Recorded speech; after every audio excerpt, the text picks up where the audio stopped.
बिस्मिल्लाहिर्रहमानिर्रहीम। अस्सलाम वालेकुम नाज़रीन। आज हम जिक्र करेंगे फजलुर रहमान साहब का, मौलाना फजलुर रहमान साहब, जो इस वक्त पाकिस्तान की सियासत में बहुत ज़्यादा मुतहरक हैं। वैसे तो इलेक्शन हार गए थे वो अपनी सीट पे भी, लेकिन उनका जाओ जलाल जो उनसे बहुत ज़्यादा है। तकरीबन पाकिस्तान की तमाम ही पार्टियाँ जो उनसी हैं PTI के अलावा, और जिससे पहले जितनी भी हुकूमतें गुजरी हैं, उन तमाम ने इनके जहन से, इनके मशवरों से पूरा फ़ायदा उठाया। जैसे जैसे ये करते रहे, जैसे जैसी ख्वाहिशात ये मांगते रहे, अपनी ख्वाहिशात का इजहार करते रहे, वो पूरी होती रही। इनको 2 दफ़ा चेयरमैन कश्मीर कमेटी भी बनाया गया, और ये उस पर बहुत खुश थे क्योंकि उसके अंदर पैसा भी बहुत था और फ़ायदा भी बहुत था। तो फजलुर रहमान साहब जो उनसे हैं, ये शुरू से ही तकरीबन 40 साल की इनका सियासी कैरियर है। 40 साल के अंदर इन्होंने काफ़ी कुछ किया, काफ़ी कारनामे अंजाम दिए, और इनके पास सबसे बड़े हथकंडा एक तो मजहबी कार्ड, ये बहुत अच्छे तरीके से खेलना जानते हैं। अगर मजहबी कार्ड के जब नहीं होता तो फिर सियासत में गवर्नमेंट के साथ देते हैं पूरा, और हुकूमत में जो भी फ़ायदे उठा सकते हैं उठाए इन्होंने। कश्मीर कमेटी में इनके ऊपर डीजल का भी इल्ज़ाम लगा कि डीजल के परमिट इन्होंने बनाए और खूब पैसा बनाया इसमें। ये जो बदकिस्मती इनकी जब शुरू हुई, जब PTI की हुकूमत शुरू हुई 2 साल पहले, उसके अंदर इनको कोई जगह नहीं मिली और ये इलेक्शन हार गए। अगर इनकी अपनी सीट होती तो कहीं ना कहीं एडजस्ट हो जाते। अब हो क्या रहा है कि बाकी जो पार्टीज हैं वो इनको यूज तो कर रही हैं, लेकिन कोई भी इनको आगे आने नहीं देता। जैसे कि एक बात चली कि शायद इनको सेनेट का मेंबर बनाया जाए, सारी पार्टियां उसमें शामिल हों और इनको सेनेट का मेंबर बना के फिर चेयरमैन सेनेट तक ले जाएं, लेकिन कोई आदमी राजी नहीं है। वो कहते हैं हम अपने वोट क्यों जाएंगे, हमने तो फलां अपने बंदे को लेके आना है। तो ये सूरत हाल बन रही है, और अभी भी जो उनसे हैं ये इस वक्त परेशानी के आलम में हैं। इनको लगता है ऐसा है कि जैसे इनकी सियासत खत्म होती जा रही है।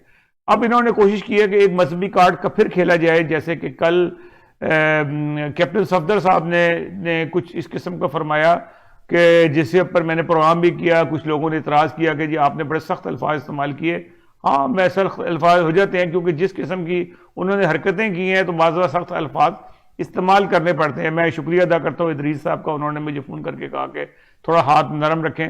हाथ तो मैं नरम रखता ही हूँ हमेशा ही।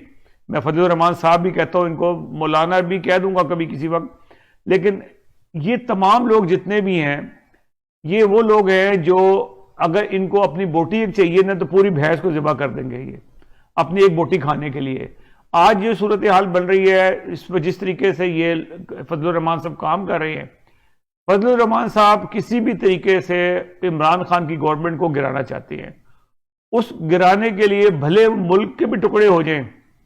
देखें कि बलूचिस्तान के अंदर जो सूरत हाल बन रही है, ये उन लोगों से हाथ मिला रहे हैं जो बलूचिस्तान में फिरका परस्ती भी कर रहे हैं और वहां पे दहशतगर्दी भी कर रहे हैं। हमारे जो बलूचिस्तान के इलाके में जो दहशतगर्दी हो रही है, हमारे फौजी जवान शहीद हो रहे हैं, ये उन लोगों से भी हाथ मिला रहे हैं। सब लोगों को पता है ये लोग कौन हैं और क्यों हैं। उन लोगों से भी हाथ मिला रहे हैं। इनका मकसद सिर्फ ये है कि किसी भी तरीके से ये हुकूमत खत्म हो जाए और दोबारा इलेक्शन हो और उनको कहीं एक सीट मिल जाए और फिर एक वो अपना मकाम बना लें, जैसे कि इन्होंने पहले अपना एक मकाम बनाया हुआ था। हर पार्टी के साथ थे, ये वैसे बड़े खुश रहते हैं। PTI के अलावा नून लीग से भी खुश है, पीपल्स पार्टी भी खुश है। वहां इनकी एडजस्टमेंट हो जाती है क्योंकि दोनों पार्टियां जो उनसी हैं उनका तुरा इम्तियाज यही था कि लूटो और फुटो। तो उन्होंने लूटा और गायब हो गए, और इस वक्त भी वो पूरी कोशिश कर रहे हैं कि सेनेट के इलेक्शन में ऐसा काम किया जाए कि जिससे जितना भी जो दौलत है वो लूटी जा सके। मैं आपको एक वीडियो दिखाता हूं जो एयरवाई ने रिलीज की। उसके अंदर बताया कि 2 साल पहले जब सेनेट का इलेक्शन हुआ था उसमें क्या कुछ हुआ। नाजरीन, मैं आपको वीडियो दिखाता हूं, ये होल्ड की। जी नाजरीन, ये वीडियो देखिए जो एयरवाई ने आज जारी की वीडियो, और इस वीडियो के अंदर साफ नजर आता है कि जो PTI के अरकान भी हैं, इसमें पीपल्स पार्टी भी है और नून लीग के भी अरकान हैं, जिन लोगों को 5-5 करोड़ रुपए दिया गया ये जो इलेक्शन 2018 में हुए थे इसके सेनेट के, जहां पे सबसे बड़ी जो मारा गया, जिसके ऊपर PTI के 20 अरकान को निकाल दिया था इमरान खान साहब ने। उनके ऊपर इल्ज़ाम था कि उन्होंने पीपल्स पार्टी से पैसे खाए।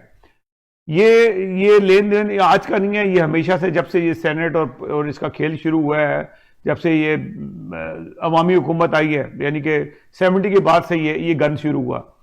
और ये जो खातून हैं जो बहुत ही अल्लाह रसूल का नाम लेने वाली हैं, ये पैसे गिर रही हैं रिश्वत के, कि इन्होंने अपना वोट बेचा और जरदारी साहब के हक में दिया। मैं थोड़ा सा आपको बैकग्राउंड में जाऊं कि खैबर पख्तूनख्वा में पीपल्स पार्टी की 7 नशिस्तें, यानी कि 7 वोट थे सूबाई के। इनको सेनेट के मेंबर बनाने के लिए 16 नशिस्तें चाहिए थी। वहां से पीपल्स पार्टी के दो अरकान मुंतखब हुए जो सेनेट के लिए मुंतखब हुए। वो कैसे हुए? कोई जादू हो गया, क्या हुआ इसको समझ नहीं आई। वो ये जादू ये हुआ कि पीपल्स पार्टी के 20 अरकान को खरीदा गया। 20 से हो सकता है ज्यादा भी हो थोड़े से, क्योंकि 7 और 20 23 टोटल, यानी कि 23 लोगों ने वोट दिया। हो सकता है कि 7 उनकी नशिस्तें थी, कुछ नून लीग के शामिल हो गए, कुछ उनको दिए वोट, ऐसे ही हुआ है, जैसे नून लीग भी इसमें शामिल है। तो इस तरह से 20 अरकान पीपल्स पार्टी के थे, जिनको 5-5 करोड़ रुपए दिया गया, जो इमरान खान के आज के बयान में बिल्कुल क्लियर है। उसने कहा जी इनको उन्होंने खाए, और उन्होंने सख्त तहकीकात का हुक्म दिया बाकी लोगों के लिए भी। और इस तरह से उनके 2 मुंतखब हो गए, और इस तरह से जरदारी साहब की फतह हो गई कि उन्होंने जो अरकान बनाने थे वो बना लिए। तो जरदारी साहब ने उस वक्त भी कहा था कि सेनेट हमारी है, हम इनको कभी जीतने नहीं देंगे, यानी कि हम पैसा दे के और माल बना लेंगे सारा। तो अब जो हालात है, दोबारा से इलेक्शन आ रहे हैं, वही रोला बना हुआ है, वही सब कुछ खप मची हुई है कि किस तरह से बनाया जाए। और हुकूमत चाहती है कि शोइंग हैंड के साथ इलेक्शन वोट हो, जबकि अपोजिशन कहती है कि नहीं जी खुफिया बैलेट के साथ होना चाहिए। खुफिया बैलेट में यह है कि जितने भी अरकान को, तकरीबन 50 से ज्यादा अरकान को इन लोगों ने खरीद चुके हैं कि ताकि वो खुफिया बैलेट से वोट दे दें। अब मुकदमा जो है वो सुप्रीम कोर्ट के पास है। सुप्रीम कोर्ट क्या फैसला करती है, इस वीडियो के बाद तो सुप्रीम कोर्ट को ही फैसला करना चाहिए कि शोइंग हैंड ही हो, क्योंकि ये जो गन बिछा हुआ है जो आज नजर आ रहा है, इस गन को देखते हुए तो इसका मतलब है कि आपको इसी किस्म मकाम के कोई एतबार के काबिल तो कोई भी नहीं है। लेकिन सुप्रीम कोर्ट का एक अपना मिजाज होता है, वो देखती होती है कि लॉ क्या कहता है, उसके मुताबिक चलना अपने। वो ये नहीं देखती कि इसमें मुहर्रकात क्या है। बात ये होती है कि आपने जो अपने अरकान बनाए हैं, आप पहले देखें कि ये सादिक और अमीन है कि नहीं है। सादिक और अमीन तो खुदा के अलावा कोई नहीं जान सकता। ये तो ज़ियाउल हक ने गन बिछाया था कि सादिक और अमीन, ज़ियाउल हक खुद सादिक और अमीन नहीं था, तो वो क्या सादिक और अमीन लोग ढूंढेगा? सादिक और अमीन खुदा के अलावा कोई नहीं जान सकता। हाँ, ये देखा जाता है कि कौल और फेल में इनके तजाद है कि नहीं है, ये ऑनेस्ट है कि नहीं है, इन्होंने कितना पैसा लगाया लोगों को खरीदने के लिए, वोट कैसे डाले गए, ये चीजें देखने वाली होती है। ये नहीं होता कि आप जो मर्जी ड्रामा कर लें और उसके बाद जो उनसे आप सादिक और अमीन हो जाएंगे। तो अब हालात जो उनसे हैं वो बहुत अजीब किस्म के हैं। और इलेक्शन में क्या होता है, इमरान खान साहब क्या करते हैं? मैं समझता हूं कि इमरान खान साहब बिल्कुल अकेले हैं। उनके साथ के भी जो लोग हैं, हर आदमी जो है ना, जो असेंबली का मेंबर बन रहा है, वो पैसा बनाने के लिए बन रहा है। ऐसा कोई नहीं है। शायद इमरान खान साहब की ये नीयत ना हो। उन्होंने पहले भी अपने पैसे जो से हैं शौकत खान को दे दिए, और अभी भी जो उन्होंने वसीयत की, उन्होंने कहा मेरे मरने के बाद सब कुछ शौकत खान को दे दें। पर एक बड़ी बात है उनकी, उन्होंने कोई अपने लॉयकीन के लिए पैसा नहीं रखा, और ना वो अपने लॉयकीन को लाने चाहते हैं। कुछ जो काम, वैसे मैं कई बातों में उनके मुखालिफ भी हूँ, लेकिन जो बातें उनकी अच्छी हैं वो अच्छी हैं। उनके साथी जो उनसे हैं वो बहुत सारे गंदे हैं, जैसे गन में चाह रहे हैं, मजहब कार्ड खेलते हैं, हुकूमत असेंबलियों में जो कुछ कर रहे हैं, ये सारा कुछ ड्रामे हो रहे हैं। बाकी रही फजलुर रहमान साहब की, फजलुर रहमान साहब जो उनसे हैं, 40 साल की उनकी सियासत बिल्कुल फेल हो चुकी है। पीपल्स पार्टी भी और नून लीग भी कभी भी उनको वोट नहीं देगी सेनेट का मेंबर बनने के। वो पूरी कोशिश कर रहे हैं किस तरह से वो सेनेट के मेंबर बन जाए, फिर चेयरमैन की ख्वाहिश होगी, लेकिन कभी भी वो उसको जिस हद तक उन्होंने रखा हुआ है ना, पीडीएम का सरबराह बना के, वो पीडीएम को सरबराह रखेंगे, वो जाली सरबराह। हुकूमत के मुकाबले में पीडीएम इस बिल्कुल नाकाम हो गई है। उनके पास कुछ राह नहीं है करने के लिए। उन्होंने कल अपने जो घर दमाद साहब हैं, उनके कैप्टन सफदर साहब को दोबारा उनका तुम निकलो, कोई ऐसा खप डालो जिससे एकदम से तहलका मच जाए। वो जो भी कोई करते हैं, जितनी चाबी भरी ना, जैसे कहते हैं ना, जितनी चाबी भरी राम ने उतना चले खिलौना, उनके अंदर जितनी मरियम चाबी भरती है उतने ही वो चलते हैं, उसके बाद वहां फुस हो जाते हैं, उसके बाद उनका कोई नामो निशान नहीं रहता।